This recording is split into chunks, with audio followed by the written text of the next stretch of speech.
नमस्कार विद्यार्थी मित्रांनो, तुम्हा सर्वांचं मिस्टर प्रोफेसर या यूट्यूब चॅनलवर मी स्वागत करतो.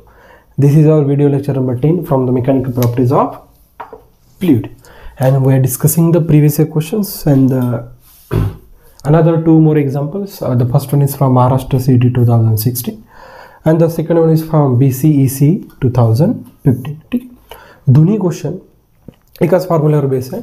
ओके, आणि अतिशय इझी आहे. ओके, दोन्ही क्वेश्चन म्हणजे हा जर बघितला महाराष्ट्र CET 2016चा बघा क्वेश्चन हा म्हणजे तुम्हाला फसू कुठे शकतो की याचे जर तुम्ही चारही ऑप्शन जर बघितले तर फिजिकल क्वांटिटीच्या फॉर्ममध्ये ऑप्शन्स आहेत. ठीक आहे, बघ अशी क्वेश्चन्स काय असतात ना, सोपे राहतात, कधी कधी सोपे राहतात, कधी कधी तो फिजिकल म्हणजे तो जो काय आन्सर आहे फिजिकल क्वांटिटीमध्ये आणण्यात चुकण्याचे पण चान्सेस राहतात.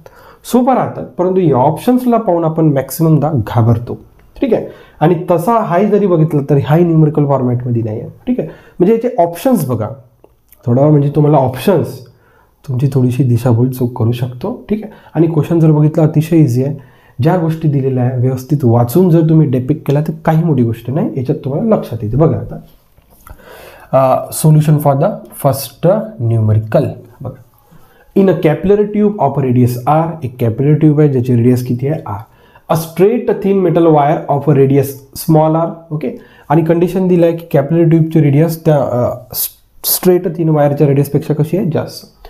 Is inserted symmetrically and one end of the combination is deep vertically in water such that, ठीक है, the lower end of the combination is at the same level. The rise of water in the capillary tube is. एकदम simple आहे. ठीक आहे, बघा एक समजा ही capillary tube घेतली आपण. ओके, या कॅपिलरी ट्यूबची जी काही रेडियस आहे ती आर आहे. ठीक आहे, आता बघा काय म्हटलं, आणि एकदम सिंपल आहे की जो काही स्ट्रेट थिन मेटल वायर घेतला त्याची रेडियस यापेक्षा म्हणजे कॅपिलरी ट्यूबच्या रेडियसपेक्षा खूप कमी आहे. ठीक आहे, कारण की इथं म्हटलं आहे त्यांनी R is greater than R. Is inserted symmetrically.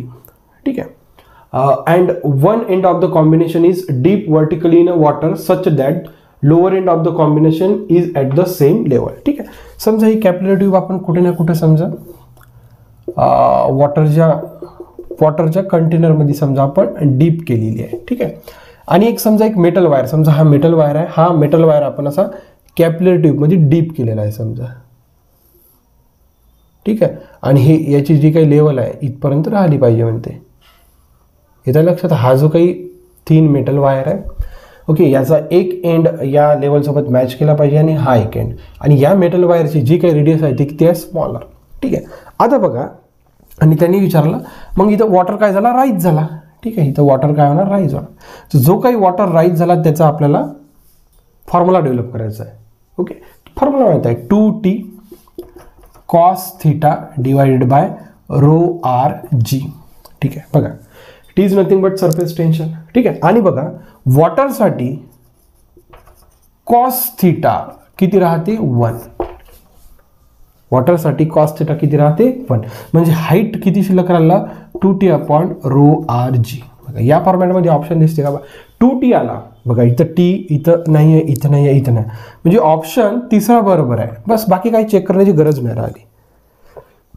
Okay, न्यूमरेटरमध्ये 2t बघू शकता. आता खाली हे कसं आलं बघा, रो आणि जी सेम आहे. ओके, आर म्हणजे काय, रेडियस ऑफ कॅपिलरी ट्यूब. आता बघा जो काही थिन मेटल वायर होता तो डीप केल्यानंतर रेडियस किती राहिली, capital R minus R. Okay, हे जी काही रेडियस नवीन रेडियस आर प्राईम, ओके, ही जी काही नवीन रेडियस आर प्राईम राहिली किती राहिली, capital R minus small R. Capital R initially capillary ट्यूबची रेडियस होती, त्याच्यात आपण एक मेटल वायर डीप केला, त्याची रेडियस किती आहे स्मॉल आर. मग आता ही जी काही रेडियस आहे याच्यामधून मायनस करायला लागणार ना, त्याच्यामुळे जी काही नेक्स्ट न्यू रेडियस बनणार कॅपिलरी ट्यूबची ती आर प्राईम किती राहणार, therefore 2t divided by rho G capital R minus small R. या फॉर्मॅटमध्ये आन्सर पाहिजे. ठीक आहे, तरी पण पहा आपण इथूनच ऑप्शनपर्यंत पोहोचलो होतो. कॉस थीटा वन वॉटरसाठी जर 1 राहिला तर वर किती राहिला पाहिजे 2t. कोणत्याच ऑप्शनमध्ये वर 2t दिसत नाही, फक्त तिसरा ऑप्शनचा, त्याच्यामुळे दुसरा ऑप्शन तिथंच क्लिक झालं. ठीक आहे, परंतु आता हा खाली आर मायनस स्मॉल आर का बरं आलं याचा पण रिझल्ट तुम्हाला कळलं पाहिजे. याच्या लक्षात, सोपं होता क्वेश्चन, सोपा होता. ओके, जस्ट वन फॉर्म्युला, फक्त एक कंडिशनवर तो क्वेश्चन सॉल्व्ह झाला. परंतु तुम्हाला थोडं बघताना अशा क्वेश्चनचं काय होतं ना, जेव्हा आपण त्याच्याकडे म्हणजे क्वेश्चन सॉल्व्ह करायला जातो तेव्हा जेव्हा त्याचे ऑप्शन्स बघतो तिथून आपण आपल्याला घाबरायला सुरुवात होण्यापेक्षा आपल्याला एक फिलिंग येऊन जाते की हा होते की नाही सॉल्व्ह, असं दुसरं काही नाही, घाबरायचं कशाला नाही. ठीक आहे. Now we will move to the solution for the second one पण स्ट्रेट फॉरवर्ड आहे. बघा आता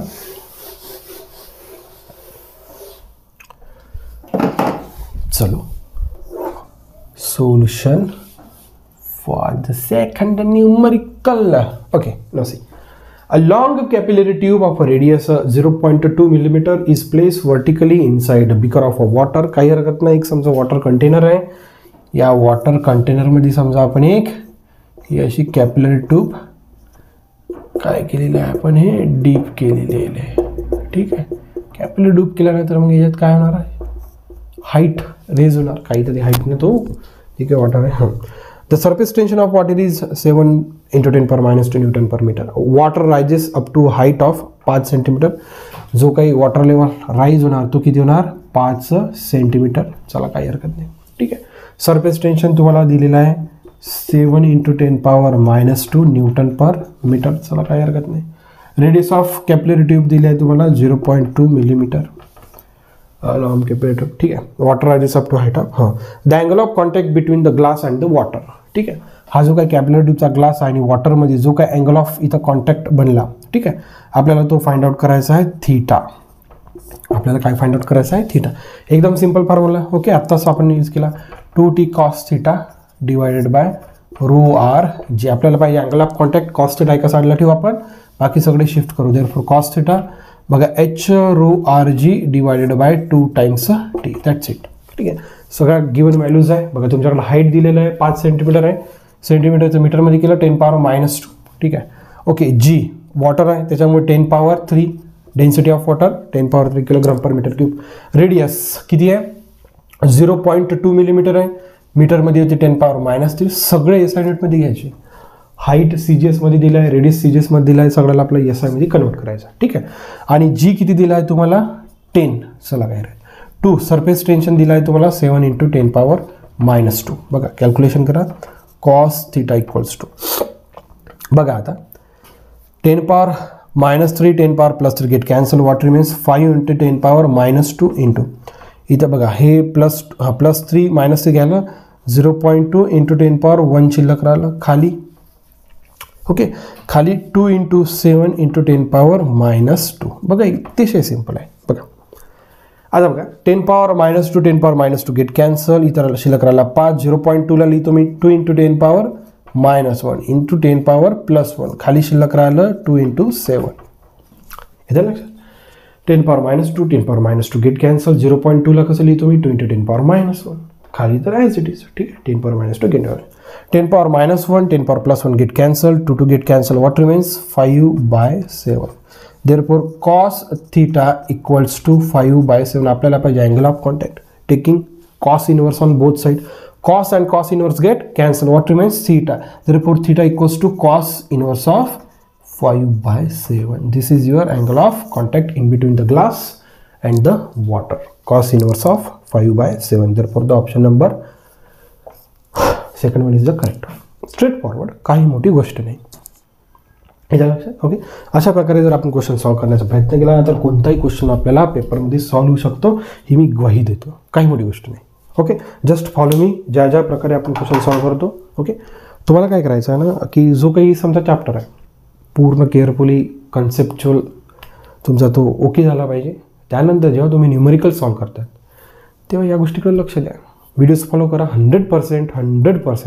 कारण की आपण जवळजवळ 100च्या जवळपास आपण प्रिव्हियस क्वेश्चन सॉल्व्ह केलेला आहे मागच्या रोटेशनल डायनॅमिक्समध्ये.